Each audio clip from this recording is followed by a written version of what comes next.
கன்னி தெய்வம் துணை. கன்னி தெய்வத்தை வழிபடக்கூடிய கன்னி தெய்வங்களின் குடும்ப உறவுகளாகிய அன்பு உறவுகள் அனைவருக்கும் என்னுடைய நெஞ்சார்ந்த வணக்கங்களை தெரிவித்துக் கொண்டு நேரடியாக கேள்வி பதிலுக்குள் வருகிறேன்.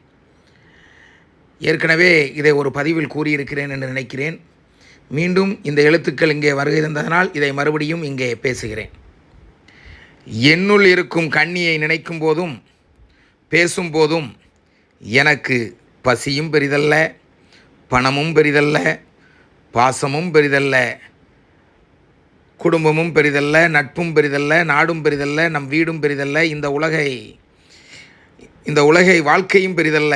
எல்லாம் நான் வணங்கும் என் கன்னிகளும் பின்பு இந்த உலகத்தில் உள்ள அனைத்து கன்னிகளும் பெரிது என்பேன் என்று ஏற்கனவே நான் பதிவு செய்த வார்த்தை என்றுதான் இதை ஞாபகமாக தோன்றுகிறது. இதை ஏற்கனவே பேசியிருக்கிறேன் என்றும் தோன்றுகிறது. இருந்தாலும் இந்த இடத்தில் இதை திரும்பவும் ஒரு முறை பேசியிருக்கிறேன். மகிழ்ச்சி உறவுகளை மீண்டும் ஒரு கேள்வியை வாசித்து அதற்கு பதிலளிக்கிறேன். ஐயா வணக்கம், நான் குமார் பேசுகிறேன்.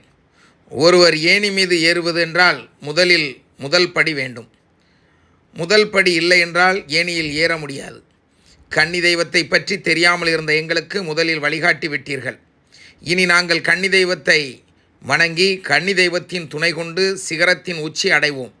உங்கள் துணையோடு ஐயா. இப்படிக்கு திருவண்ணாமலையிலிருந்து குமார் ராதிகா.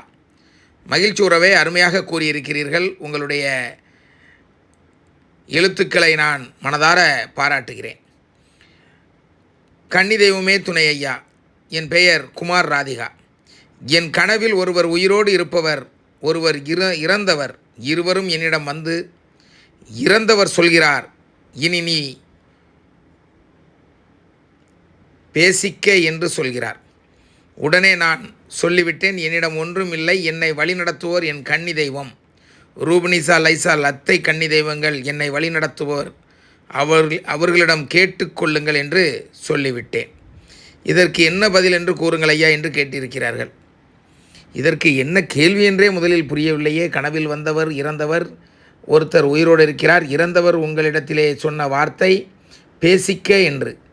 நீ பேசிக்க என்று கூறினால் அது என்ன அர்த்தம் என்று எனக்கு தெரியவில்லை. கலங்க வேண்டாம். தொடர்ந்து இந்த கனவு போன்று ஏதாவது கனவுகள் வந்தால் என்னிடத்தில் கூறுங்கள், நிச்சயமாக பதிலளிப்பேன். மீண்டும் அடுத்த கேள்வியை வாசித்து அதற்கு பதிலளிக்கிறேன். கன்னி தெய்வமே துணை ஐயா. ஐயா எப்படி இருக்கீங்க? நலமா ஐயா? இன்று காலை எனக்கு ஒரு கனவு வந்தது ஐயா. அதில் 3 கேரள பெண்கள் என்னோடு சண்டை போடுறாங்க. சொல்லுறாங்க, வாசலில் என்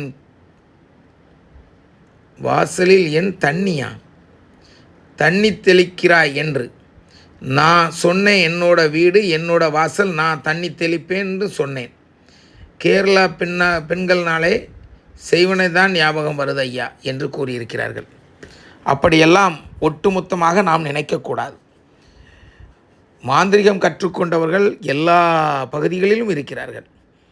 அது கேரளாவாக இருக்கட்டும், தமிழ்நாடாக இருக்கட்டும், ஆந்திராவாக இருக்கட்டும், கர்நாடகாவாக இருக்கட்டும், எந்த பகுதியாக இருந்தாலும் நல்லவர்களும் வாழ்வார்கள், கெட்டவர்களும் வாழ்வார்கள். ஆகவே அதை பற்றியெல்லாம் யோசிக்க வேண்டாம். ஆனால் உங்கள் கனவில் அவர்கள் சண்டைக்கு வந்தார்கள் என்றால் அது நாம் சிந்திக்க வேண்டிய ஒரு விஷயம்தான். அதற்காக ஒரு ஊரில் வாழக்கூடிய அனைவரும் கெட்டவர்களாகத்தான் இருப்பார்களா என்றால் நாம் அதை சிந்திக்கக்கூடாது. இங்கே கேரளத்தை சார்ந்த பல உறவுகள் கன்னி தெய்வத்தை வழிபடுவதற்கு நம்மளிடத்திலே தொடர்பு கொண்டு நம்மளிடத்திலே பேசிக்கொண்டிருக்கிறார்கள் என்பதுதான் உண்மை. ஆகவே அந்த பிள்ளைகளையும் நாம் யோசித்து பார்க்க வேண்டும். ஒட்டுமொத்தமாக நாம் யாரையும் குறை சொல்லக்கூடாது. கேள்வி கேட்ட நீங்கள் யார் என்று எனக்கு தெரியவில்லை. இருந்தாலும் உங்களுக்கு அன்பாக சொல்கிறேன், பிறரை துன்புறுத்தி பிறரை கடிந்து கொண்டு நாம் கன்னி தெய்வத்தை வழிபடுவது சரியாக இருக்குமா என்றால் இருக்காது. நம் நோக்கம் அனைவரையும் வாழ வைக்க வேண்டும், அனைவரும் வாழ வேண்டும். ஒவ்வொரு மொழியை தெரிந்தவர்களும், அதாவது பிற மொழியை சார்ந்தவர்களுக்கும், அதனால் தான் நான் சொல்வேன், கன்னி தெய்வத்திற்கு ஜாதி மதம் மொழி இனம் கிடையாது. எல்லா ஜாதிக்காரர்களும் கன்னி தெய்வத்தை வழிபடலாம், எல்லா மொழியை சார்ந்தவர்களும் கன்னி தெய்வத்தை வழிபடலாம், எல்லா மதங்களை சார்ந்தவர்களும் கன்னி தெய்வத்தை வழிபடலாம்.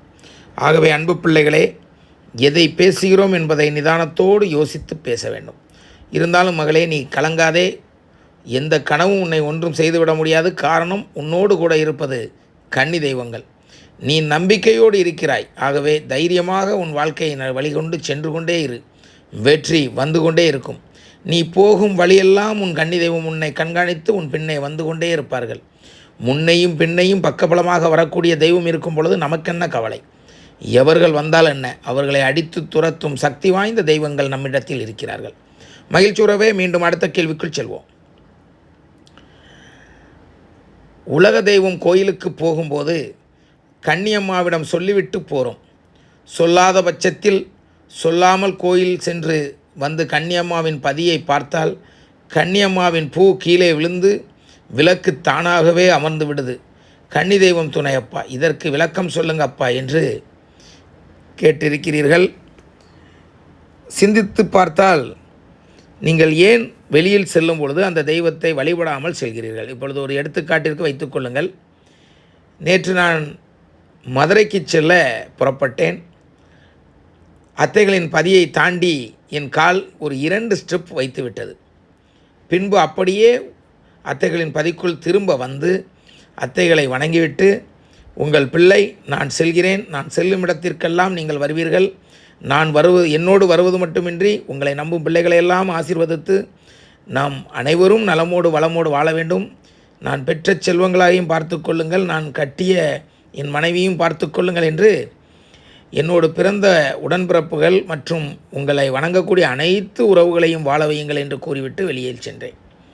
இப்படி நீங்கள் உங்கள் வீட்டிலிருந்து வெளியில் செல்லும் பொழுது அந்த தாயிடம் சென்று வழிபட்டு வணங்கி அவர்களிடம் எங்கே செல்கிறோம், எதற்காக செல்கிறோம் என்று நீங்கள் கூறிவிட்டு சென்றால் அது மிகப்பெரிய வெற்றியை தரும், உங்களுக்கு துணையாகவும் இருக்கும்.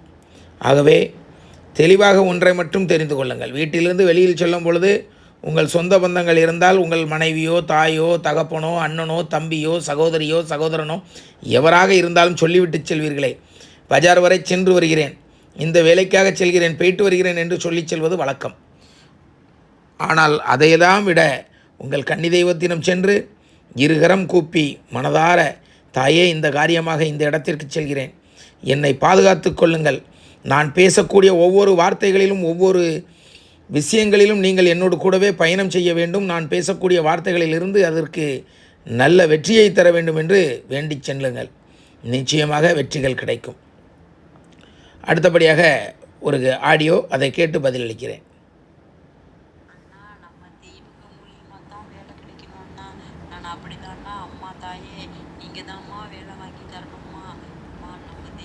வேலை வாங்கி தரணும், வேற எப்படியும் வேலை கிடைக்காது, நமக்கு நம்ம தெய்வம் தந்தா தான் வேலை அப்படின்னு நானும் முழு நம்பிக்கையோடு தான் நம்ம தெய்வங்களை நான் நம்பிக்கை வீண் போகாதம்மா. வேலை நிச்சயமாக நல்ல வேலையாக இருந்தால் அந்த கன்னி தெய்வங்கள் தருவார்கள் என்று கூறிக்கொண்டு என்னிடத்தில் பேசும் பொழுது ஆடியோ அனுப்புவதாக இருந்தால் கொஞ்சம் சத்தமாக பேசி அனுப்புங்கள் தயவு செய்து, நல்லா இருப்பீங்க. ஏன்னா இது நான் மட்டும் கேட்பதாக இருந்தால் கஷ்டம் அல்ல.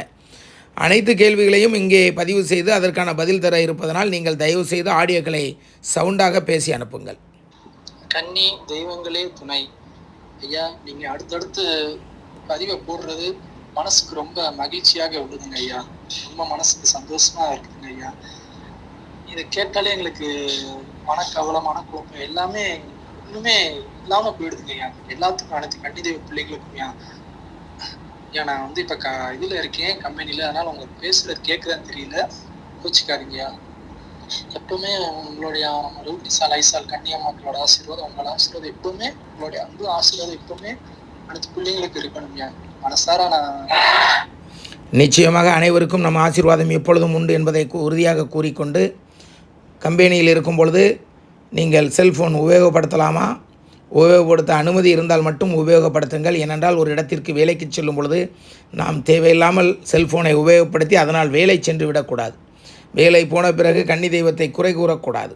அம்மா உன் பிள்ளையிடம் தானே பேசினேன், ஆகவே என் வேலை இப்படி போய்விட்டது என்றெல்லாம் கூறக்கூடாது.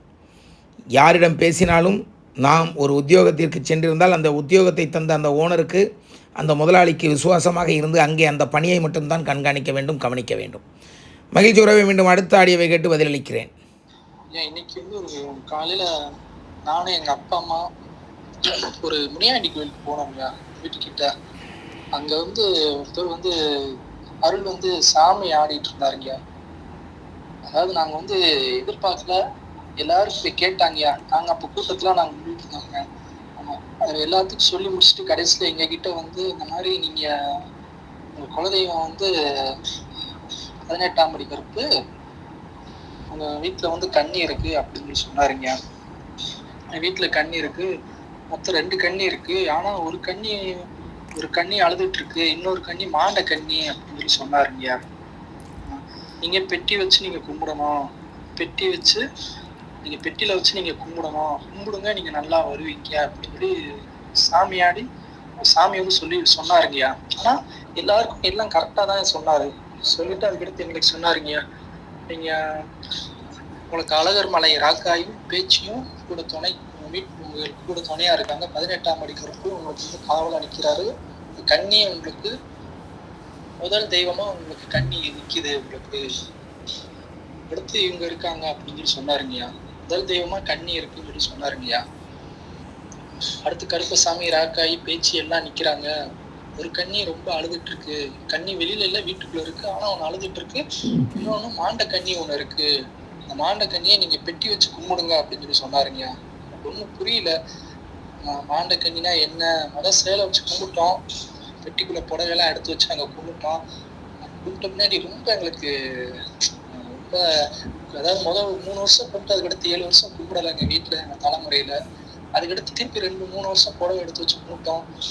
நம்ம கன்னி அம்மா நினைச்சு நாங்க கும்பிட்டோம். பட்டுப்பாவாடை அதாவது